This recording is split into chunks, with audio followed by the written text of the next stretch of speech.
Hello and what is going on today, guys? Tomcat here, and in today's video we are going to be back in Need for Speed talking about the new hot rods, the new warehouse, manual transmission, and drag racing. Now before we get to all of that, there's a couple other things I want to cover, but the first thing we're going to get to is we are going to get our hands on the most badass machine that I have ever seen in Need for Speed. This hot rod is absolutely just bonkers. This thing is wild and crazy and massively over the top, but you know what? It properly works. It absolutely fits here in the game.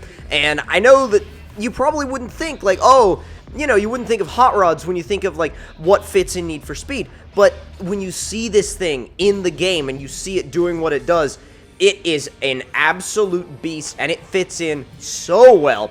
Had to stick an American flag on the rear spoiler because, well, a couple different things. One, because it's a hot rod, and two, because, well, you'll see why later. You'll see why when I race Nick from AR12 Gaming later on in the video. But this thing also is extremely fast. It is so quick in a straight line. It revs to 10,000 RPMs. And first of all, how can you argue with anything that revs to 10,000 RPMs? I'm just saying. But other than that, though, the level of immediacy and power and just sheer, like, this thing is a rocket ship. That's the best way I can describe it, guys, is an absolute rocket ship. And I can guarantee you that when you start driving these things around, I mean, and as you can see, we met up with Nick, like I said, Nick from AR12 Gaming. The thing about these hot rods is that it's not just the speed, and it's not just the power. It's how sinister these cars look. You can't get past that. You can't get past how, like, you can't beat the level of absolute craziness that goes into the looks of these cars. Now, for drag racing, you can see right back there, I actually messed up the initial burnout because the key to drag racing is show up to the line, get in that box, do your burnout, do a proper burnout, and you'll see how to do one later on in the video, and then manually change gears as you go on through the race. Now, as you move up, these drag races will obviously get trickier and trickier, and that is Nick to my left, and as we're here in the burnout box, you can see we got a perfect burnout that time because we just waited until the red lights got right to the end and then let off the throttle. Now, as long as you time your shifts properly, your shifts and your nitrous, you'll do pretty well. And the thing is, if you use your nitrous too early, they will pass you, and they will win. And it would be very embarrassing because you already told them you were going to win. But the main thing, though, is again with the burnout, you gotta make sure that right before those lights get to the end, you let off completely, and that gives you a really wide RPM range that you can launch in, no problem. So once you end up getting off the line, you can see we got red, yellow goes green, you go, and as long as you keep it right there in that red zone, you're good to go. You will hook up and you will go just fine.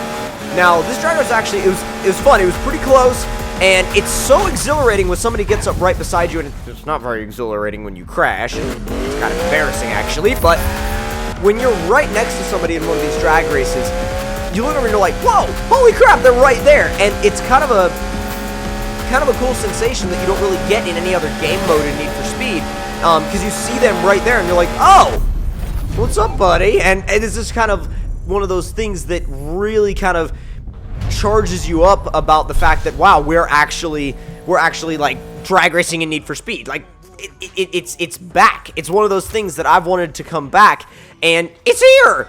Now, the other hot rod is the 1932 Ford. Now, the Ford is interesting. The Ford is interesting because there are so many different configurations of this thing that you could just go on for hours customizing and customizing and customizing, and I'll do a full video on this specifically dedicated to this vehicle later on coming soon. But the main things that you want to keep in mind are that you can turn it into a pickup truck, you can turn it into like a wagon, you could turn it into, like I said, whatever you want to do, you can pretty much do it with this thing. Now, I was trying to get the cops on me, and I eventually did, and when you're driving this thing around, one of the first things you notice is the sound. Just listen to it.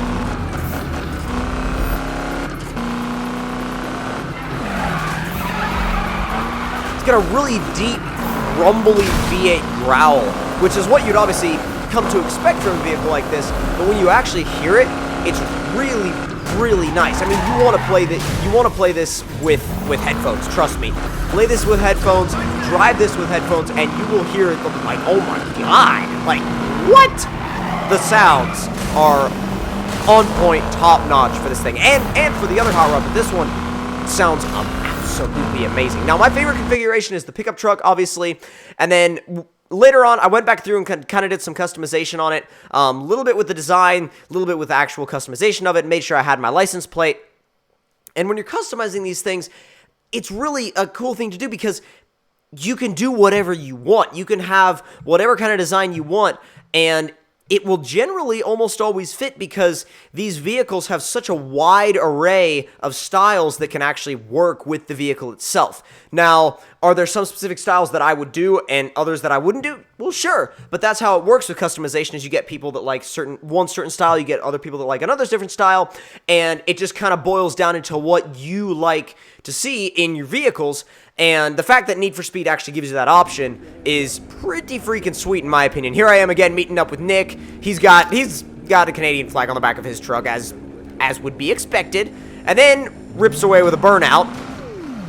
But I mean, final like conclusions on this whole update. I love it, dude. I am all about the fact that we have got these hot rods now. I think it adds such a cool, different variety to the game.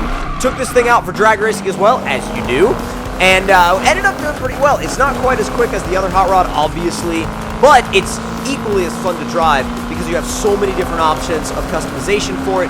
You have so many different things you can do with it, and in the end, what it boils down to is that these two hot rods are so yes, they are like one specific type of vehicle, but they're so diverse in how you can customize them, and that's really the whole thing. I'm seeing a theme around this whole update. So, if you guys enjoyed this video and enjoyed this coverage of the latest update for Need for Speed, then don't forget to click that like button. Tell me in the comment section down below what you guys thought of it, and if you're new to my channel, don't forget to subscribe for more daily videos like this one every day in your inbox, and I will see you guys in the next one. Talk to you guys later, and I hope you guys enjoy.